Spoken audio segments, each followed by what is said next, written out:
सबसे पहले आपको बताएं, इब्तदाई तहकीकात से ये बात सामने आई है कि रोनाल्ड रेगन एयरपोर्ट के कंट्रोल टावर में स्टाफ कमी का शिकार था। वो काम जिसके लिए 2 कंट्रोलर होते हैं, उसे एक कंट्रोलर अंजाम देने पर मजबूर था। ये भी कि मुसाफिर तैयारे के पायलट को आखिरी लम्हे हिदायत दी गई थी कि वो रनवे तब्दील कर ले। पायलट्स ने बात मान ली थी, जिस पर कंट्रोलर ने क्लियरेंस जारी की तो तैयारे के समत छोटे रनवे की जानिब कर दी गई थी। हादसे के वक्त मतला साफ था। हादसे से 30 सेकंड पहले एयर ट्रैफिक कंट्रोलर ने ब्लैक हॉक हेलीकॉप्टर के पायलट से पूछा कि आया वो मुसाफिर तैयारे को आता देख सकता है, जिसके फौरन बाद हेलीकॉप्टर को हिदायत की गई कि वो पहले मुसाफिर तैयारे को गुजरने दे, फिर आगे बढ़े। इन हिदायत पर इन एयर कंट्रोलर को हेलीकॉप्टर के पायलट की जानिब से कोई जवाब नहीं मिला था और चंद ही सेकेंड गुजरे थे कि हेलीकॉप्टर इस अमेरिकन एयरलाइन से जा टकराया। ये भी वाज़ेह हुआ कि रनवे से 2400 फुट की दूरी पर मुसाफिर तैयारे की रेडियो ट्रांसपॉन्ड के सिग्नल भेजना बंद कर दिए थे। मुसाफिर तैयारा इस वक्त दरियाए पोटोमैक के वस्त में था। तैयारा हादसे के बाद एयरपोर्ट के अमले की कारकर्दगी से मुतालिक अहम सवालात पैदा हुए, क्योंकि एक रोज़ पहले ही इसी एयरपोर्ट पर एक और जहाज़ को भी लैंडिंग से रोकना पड़ा था। हादसे का शिकार अमेरिकन एयरलाइंस में मौजूद तमाम 60 मुसाफिरों को अमले के 4 अफराद को मुर्दा करार दिया गया है। जो ब्लैक हॉक हेलीकॉप्टर तैयारे से टकराया था, उसमें मौजूद 3 एहलकार भी मौत की आगोश में गए। तबाह मुसाफिर तैयारे का 3 हिस्सों में मलबा निकाल लिया गया है, जो कि दरियाए पोटोमैक के चंद फुट गहरे पानी में गिरा था, जबकि हलाक अफराद की तमाम लाशें अभी बरामद नहीं की जा सकी हैं।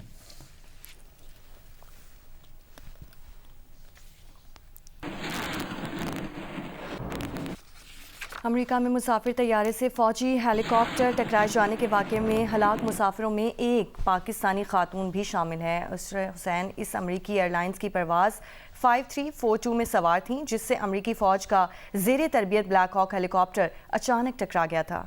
असरा हुसैन रियासत कैंसास के शहर विचेटा में किसी काम के सिलसिले में गई थीं और वापसी पर यह नागहानी आफत टूट पड़ी।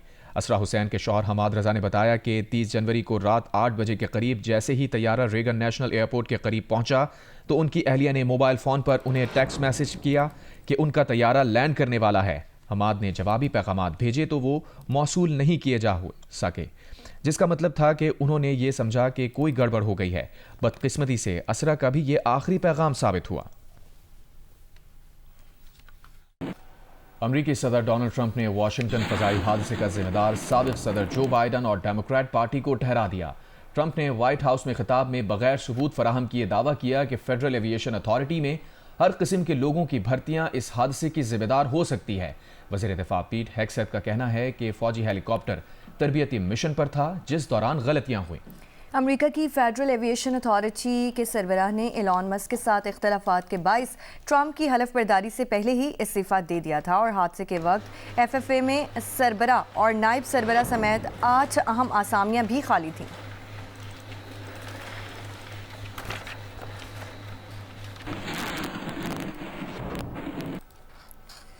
और वफाकी काबीना ने मिडल ईस्ट ग्रीन इनिशिएटिव के चार्टर की तौसीक कर दी है। काबीना की तरफ से जारी किए जाने वाले अलामी के मुताबिक मिडल ईस्ट ग्रीन इनिशिएटिव के तहत 20 करोड़ हेक्टेयर ज़मीनी रकबे की बहाली भी की जाएगी। 50 अरब दरख्त भी उगाए जाएंगे।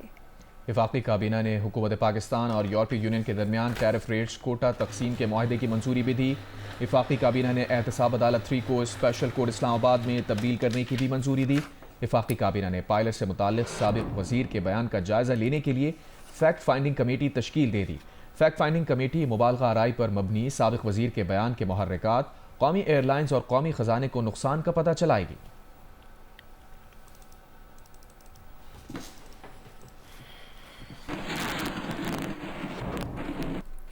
सुप्रीम कोर्ट आइनी बेंच में ज़ेर समाअत फौजी अदालतों में सिविलेंस के ट्रायल से मुतालिक इंट्रा कोर्ट अपील में वजारत दिफा के वकील ख्वाजा हारिस ने अपने दलाइल मुकम्मल कर लिए। जस्टिस हसन असर ने कहा, 21वीं तरमीम फैसले में मेहरान और कामरा बेसिस का भी जिक्र है। GHQ हमला करने वालों का ट्रायल कहाँ हुआ था? पाकिस्तान के अरबों रुपए मालियत के 2 ओरियन तैयारे तबाह हुए थे।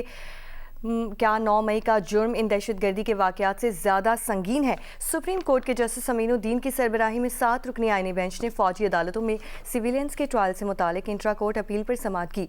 वज़ारत दिफा के वकील ख्वाजा हारिस ने दलाइल जारी रखते हुए कहा, फौजी अदालतों का आर्टिकल 175 के तहत अदालती निज़ाम में जिक्र नहीं। फौजी अदालतें अलग कानून के तहत बनती हैं। जस्टिस जमाल मंदोखेल ने कहा कि आर्टिकल 175 के तहत बनने वाली अदालतों को इख्तियारात वसी होते हैं। मखसूस कानून के तहत बनने वाली अदालत का दायरा इख्तियार भी महदूद होता है।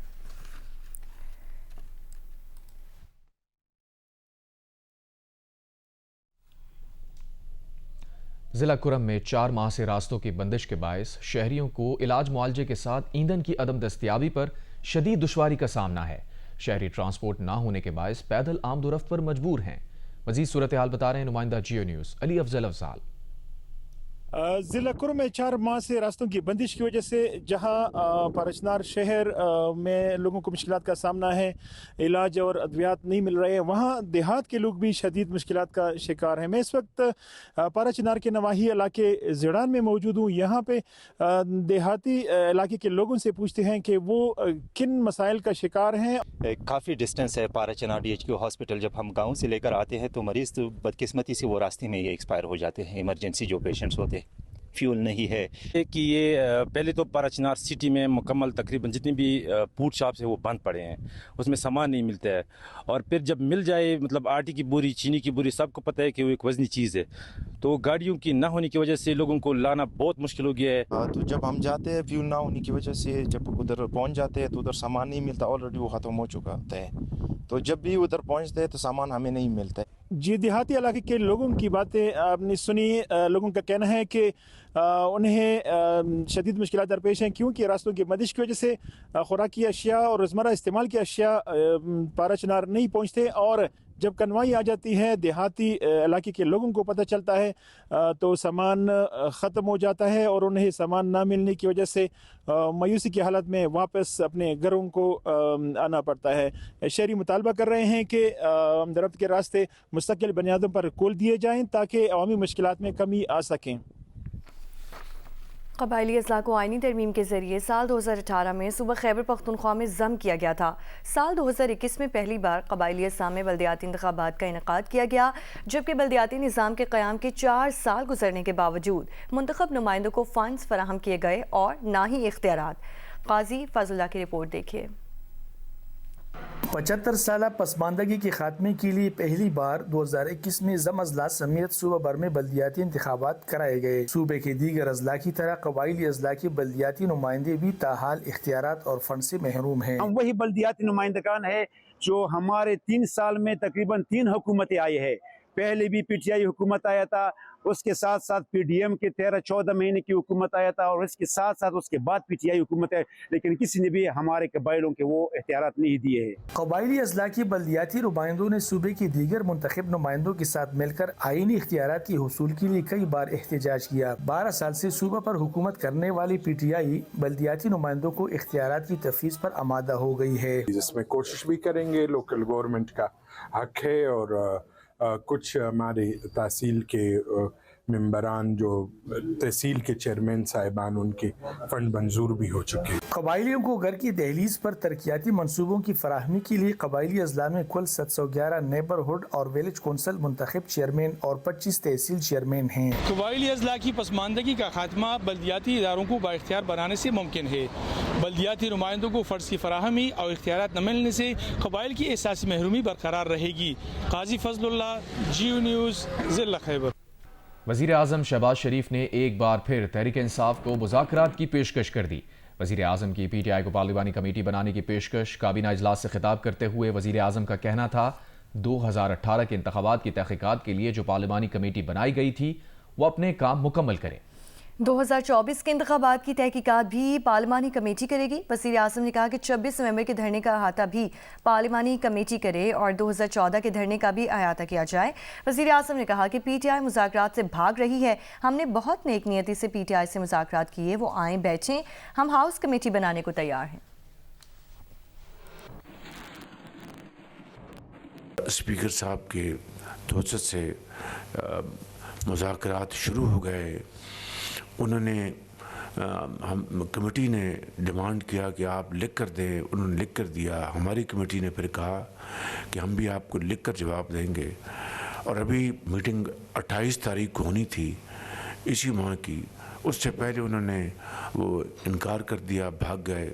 हमारे मेंबर्स ने उनको कहा कि भाई आपने लिखकर हमें डिमांड दी हैं, हम भी आपको लिखकर जवाब देने के लिए तैयार हैं, आप तशरीफ़ लाएं और उसमें हम आपको बाकायदा आपसे बात करेंगे। मैं समझता हूँ कि अपने गरेबान में झांकें कि इन्होंने 2018 में वो हाउस कमेटी बनी थी, वो कोई जुडिशल कमीशन नहीं बना था। इन्होंने हाउस कमेटी ऑफ़र की, हमने उसको कबूल कर लिया, जिसकी मीटिंग कभी नहीं हुई एक आध मीटिंग के अलावा।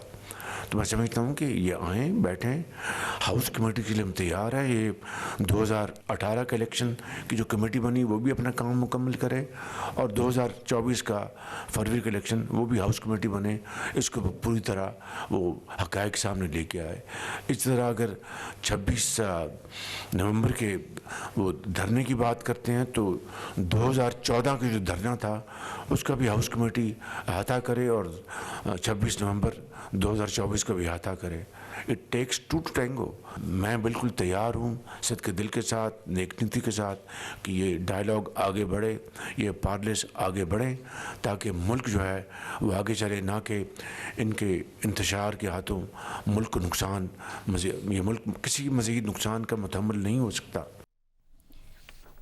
पीटीआई के चेयरमैन बैरिस्टर गौहर ने कहा है कि वज़ीर आज़म ने मुज़ाकरात पर जो गुफ्तगू की ये उनकी काबीना की अंदरूनी गुफ्तगू है। उनके साथ किसी रस्मी तरीक़ेकार से हुकूमत ने ऑफ़र या राब्ता नहीं किया। वज़ीर आज़म की गुफ्तगू हमारे मुतालबात से मुतालिक नहीं है। वज़ीर आज़म के बयान पर गुफ्तगू करते हुए बैरिस्टर गौहर का कहना था कि हमारे मुतालबात में असीरान की रिहाई और कमीशन का क़याम शामिल है। हुकूमत के ख़िलाफ़ हमारी लंबी चार्जशीट है जिसमें मैंडेट भी शामिल है। इसके बावजूद हमने मुज़ाकरात के लिए महज 2 मुतालबे रखे। बैरिस्टर गौहर ने कहा कि वज़ीर आज़म की गुफ्तगू मुतालबात से हट कर गैर मुतल्लका है। वज़ीर आज़म की किसी ऐसी ऑफ़र पर गौर नहीं किया जा सकता।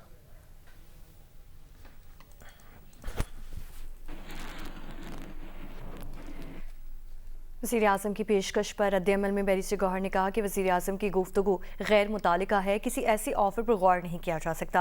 उधर नून लीग के इरफान सिद्दीकी ने कहा कि तहरीक इंसाफ की मुज़ाकरात की ट्रेन तो छूट चुकी, अब से वज़ीर आज़म की पेशकश का फ़ायदा उठाना चाहिए। लेकिन अपोजिशन लीडर उमर अयूब कहते हैं कि पीटीआई इस पेशकश को मुकम्मल तौर पर मुस्तरद करती है।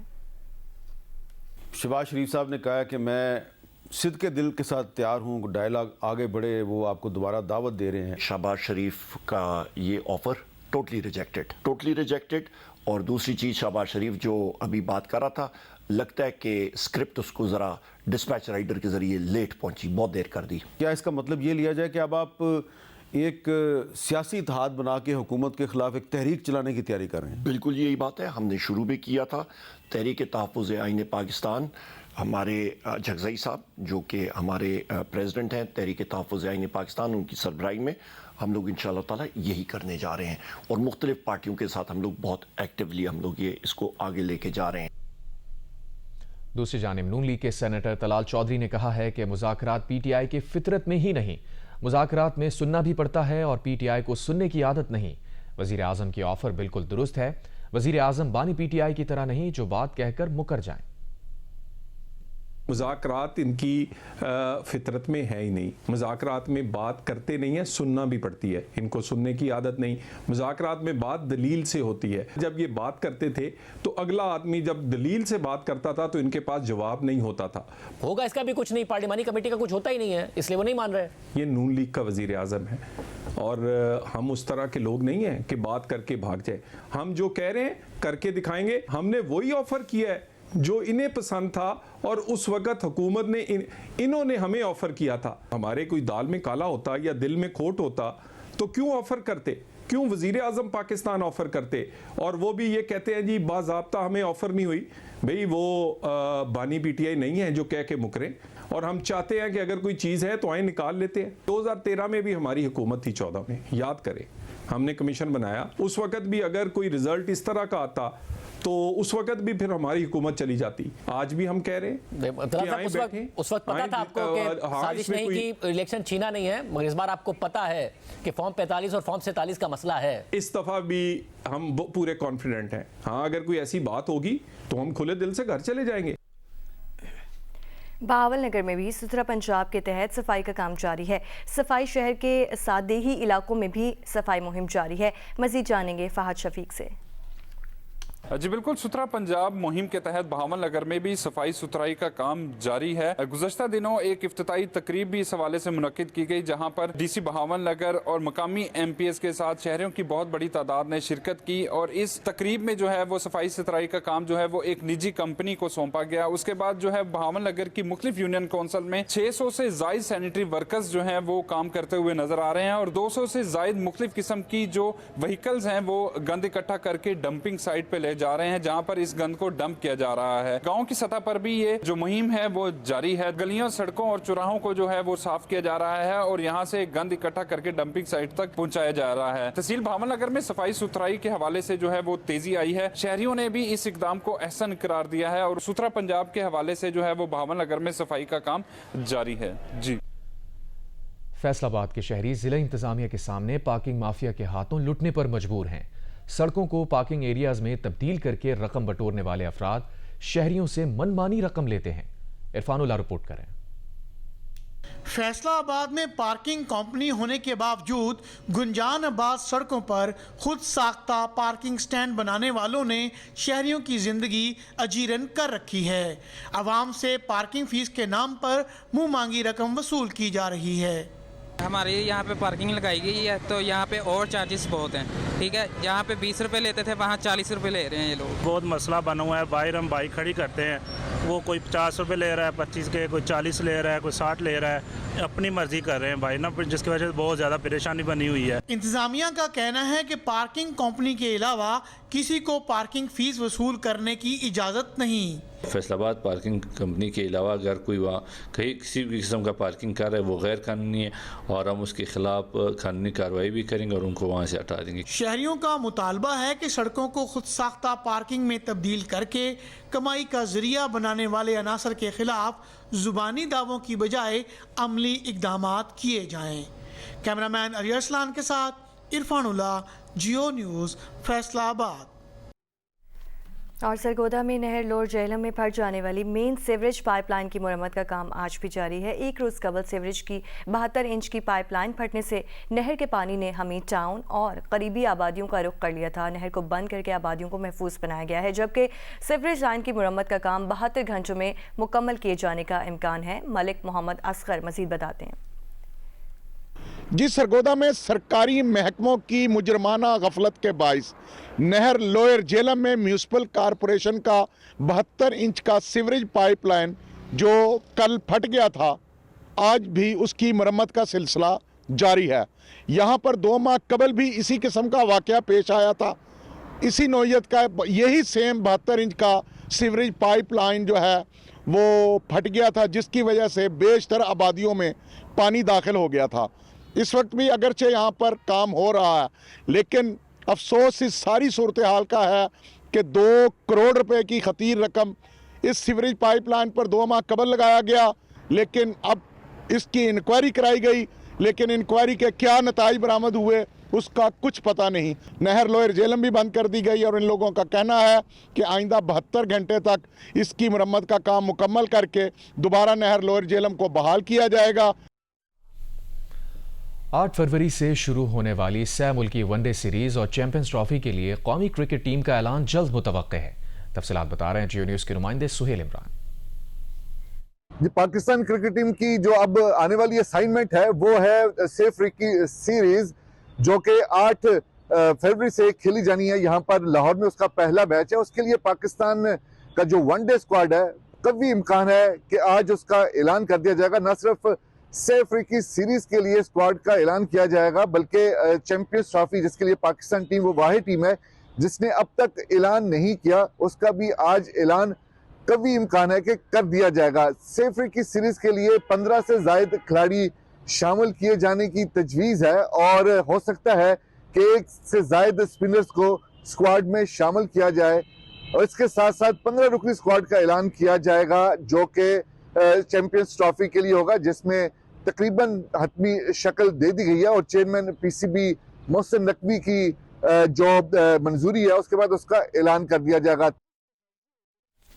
पाकिस्तान क्रिकेट बोर्ड ने चैंपियंस ट्रॉफी की इफ्तिताही तकरीबात का प्लान तैयार कर लिया है। चैंपियंस ट्रॉफी के लिए अपग्रेड किए गए कज़ाफ़ी स्टेडियम लाहौर की इफ्तिताही तकरीब में वज़ीर आज़म शहबाज शरीफ और नेशनल स्टेडियम कराची की इफ्तिताही तकरीब में सदर मुमलिकत आसिफ अली जरदारी की बतौर मेहमान खुसूसी शिरकत मुतवक्किल। जबकि चैंपियंस ट्रॉफी की इफ्तिताही तकरीब 16 फरवरी को लाहौर के हुजूरी बाग में होगी। इंग्लैंड और ऑस्ट्रेलिया की टीम्स की पाकिस्तान आमद में ताख़ीर और इवेंट के शेड्यूल की वजह से तमाम टीम्स के कप्तानों की इफ्तिताही तकरीब में शिरकत यकीनी नहीं है। चैंपियंस ट्रॉफी की इफ्तिताही तकरीब में अहम मुल्की शख्सियात और ICC ऑफिशियल्स शरीक होंगे। चेयरमैन PCB मोहसिन नकवी ने चैंपियंस ट्रॉफी की इफ्तिताही तकरीबात की हतमी मंजूरी दे दी। 7 फरवरी को कज़ाफ़ी स्टेडियम की इफ्तिताही तकरीब मुनक्किद होगी, जिसमें वज़ीर आज़म शहबाज शरीफ मुतवक्को मेहमान खुसूसी होंगे। नेशनल स्टेडियम कराची की इफ्तिताही तकरीब 11 फरवरी को होगी, जिसमें सदर मुमलिकत आसिफ जरदारी मुतवक्को मेहमान खुसूसी होंगे। चैंपियंस ट्रॉफी के लिए पिंडी समेत मुल्क के 3 स्टेडियम्स को नया रूप दिया गया है। ज़राए के मुताबिक चैंपियंस ट्रॉफी की तकरीब 16 फरवरी को लाहौर के हजूरी बाग में मुनक्किद की जाएगी। इवेंट के शेड्यूल और टीमों की पाकिस्तान आमद में ताख़ीर की वजह से चैंपियंस ट्रॉफी की इफ्तिताही तकरीब में तमाम टीमों के कप्तान की शिरकत यकीनी नहीं और तमाम 8 टीमों के कप्तानों की प्रेस कॉन्फ्रेंस और ट्रॉफी के साथ फ़ोटो शूट भी नहीं हो सकेगा। इंग्लैंड की टीम 18 फरवरी को और ऑस्ट्रेलियाई टीम 19 फरवरी को पाकिस्तान आएगी। दोनों टीमों की ताख़ीर से पाकिस्तान आमद की वजह वर्कलोड मैनेजमेंट करार दिया है। दोनों टीमें वार्म अप मैचेस भी नहीं खेलेंगी। कौमी स्नूकर चैंपियनशिप में आलमी एमेचर चैंपियन मोहम्मद आसिफ, शाहिद आफ्ताब, अवैस मुनीर और मोहम्मद सज्जाद सेमीफाइनल में पहुंच गए। इवेंट के दोनों सेमीफाइनल्स आज खेले जाएंगे। कराची में जारी इवेंट में जुमेरात को चारों क्वार्टर फाइनल्स खेले गए, जिसमें शाहिद आफ्ताब ने नंबर 4 सीड सुहेल शहजाद को 9 फ्रेम पर मुश्तमिल मैच ने दिलचस्प मुकाबले के बाद 5-4 के स्कोर से शिकस्त दे दी। उवैस मुनीर ने अब्दुल सत्तार को भी इसी स्कोर से हराया। मोहम्मद सज्जाद ने नसीम अख्तर को आसानी के साथ 5-2 के फ्रेम स्कोर से मात देकर इवेंट से आउट किया। आलमी एमेचर चैंपियन मोहम्मद आसिफ ने अपने हरीफ इयन मार्क जॉन को बआसानी 5-1 से शिकस्त दी। मैच के पहले फ्रेम में मोहम्मद आसिफ ने सेंचुरी ब्रेक भी खेला। 11 फ्रेम पर मुश्तमिल चैंपियनशिप के सेमीफाइनल्स में उवैस मुनीर का मुकाबला मोहम्मद सज्जाद से और मोहम्मद आसिफ का मुकाबला शाहिद आफ्ताब से होगा। और मालम जब्बा पाकिस्तान के खूबसूरत पहाड़ी इलाका है, जहां हर मौसम की खुशबू और सर्दियों में बर्फबारी का खास लुत्फ आता है। डॉक्टर महबूब अली की रिपोर्ट। मालम जब्बा सयाहों के लिए ख्वाब की तरह है, जहां कुदरती मनाजिर का लुत्फ उठाते हुए स्कीइंग और चेयर लिफ्ट्स का तजर्बा कर सकते हैं। चेयर लिफ्ट पर सफर करते हुए बर्फ से ढके पहाड़ और नीचे वादियों का दिलकश मंजर, ये एक ऐसा तजर्बा है जो हर किसी को जिंदगी भर याद रहता है। मैं तो यही सबको जो है कहता हूँ, अगर सबके पास टाइम हो इस टाइम, अगर सबके पास जो है वक्त है इस टाइम, तो सब लोग इधर आ जाए और यहाँ एंजॉय करने के लिए आ जाए और अपना फैमिली को यहाँ लेके आ जाए, अपना बच्चों को यहाँ लेके आ जाए। अभी ज़रूर आए, ज़रूर विजिट करें मालूम जब्बा। इस हसीन वादी में स्कीइंग का शौक, जहाँ नई सयाहों से लेकर तजर्बाकार खिलाड़ियों तक सभी यहाँ की बर्फ पर महारत दिखाते हैं। यहाँ की बर्फानी पहाड़ियाँ स्कीइंग के लिए मिसाली है और हर लम्हा आपको एक नया चैलेंज और मजा देती है। सतह समंदर से 8,200 फीट की बुलंदी पर वाक़े हसीन वादी बनम जब्बा में बर्फबारी के बाद वादी के हुस्न को चर्चान लग गए। कैमरामैन मोहम्मद जुबैर खान के साथ डॉक्टर महबूब अली, जियो न्यूज़, मालम जब्बा। कराची में इन दिनों सर्दी की शिद्दत कम महसूस की जा रही है। इस वक्त शहर में हल्की रफ्तार से हवाएं चल रही हैं। 24 घंटों में मौसम की क्या सूरत हाल रहेगी, ये बताएंगी नुमाइंदा जियो न्यूज़ शवाला असलम। कराची में इन दिनों मौसम की कुछ यूँ सूरत हाल है कि जो सर्दी की शिद्दत है वो भी कम महसूस की जा रही है और कम से कम दर्ज हरारत आज 13.5 डिग्री सेंटीग्रेड रिकॉर्ड किया गया है और जो हवा में नमी का तनासुब है इस वक्त वो भी 30% से जायद है। सुबह के औकात में हम ये देखते हैं कि जो धुंध है वो भी बरकरार रहती है और बिल्कुल ना होने के बराबर जो हवाएं हैं वो इस वक्त चल रही हैं और बताया भी यही जा रहा है कि जो ज़्यादा से ज़्यादा दर्जा हरारत है वो 25 से 27 डिग्री सेंटीग्रेड तक रहने का इम्कान है। यानी कुछ दिनों तक मौसम इसी तरीके से रहेगा, दर्जा हरारत में इजाफा ही रहेगा और इसके साथ ही जो हवा में नमी का तनासुब है वो भी इस वक्त 30% से जायद है।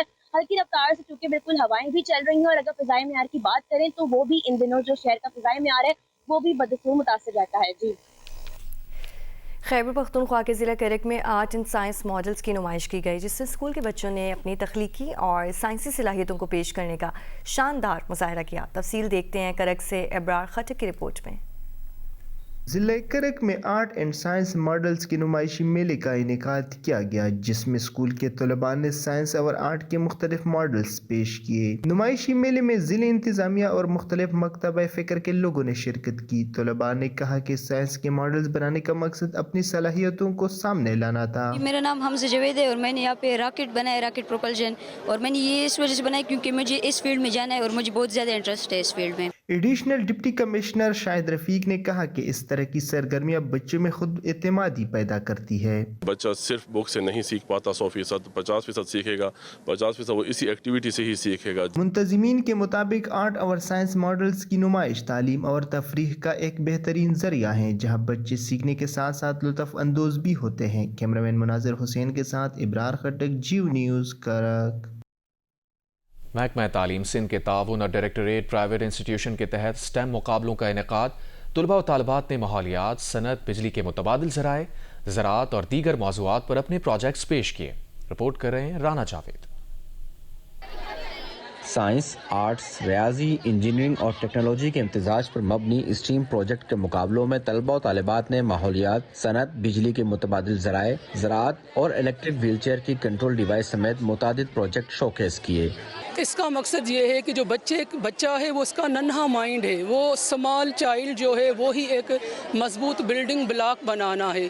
तो बच्चे की शख्सियत मुकम्मल तब होगी जब प्रैक्टिकली ये 5 कैटेगरीज हम उसको तजुर्बा करके सिखाएंगे, और उसका यही सबब है कि 100 से ज़ायद आज स्कूल्स ने कंपटीशन में हिस्सा लिया है। वज़ीर तालीम सैयद सरदार अली शाह ने अपने खिताब में कहा कि टेक्नोलॉजी पर दस्तरस मुसलमानों की मीरास थी जो हमने नज़रअंदाज कर दी। तलबा की हौसला अफजाई करने के लिए उन्हें ऐसे मज़ीद मौक़े फराहम किए जाएंगे। ये साइंस इन सिंध के नाम से ये शुरू करने की एक्टिविटी का मकसद ये था कि हमारे बच्चों में साइंसी उलूम की हम उनको प्रमोट करें, उनकी फरावानी हो, उनकी कदरदानी हो कि आगे चल के हमारा मुआशरा किस तरह दुनिया से कॉम्पीट करेगा। कराची रीजन के तहत होने वाले इस टीम मुकाबलों में कामयाब होने वाले तलबा और तालिबात को शील्ड और नकद इनामात दिए गए। कैमरामैन अदनान हैदर के साथ राना जावेद, जियो न्यूज़, कराची।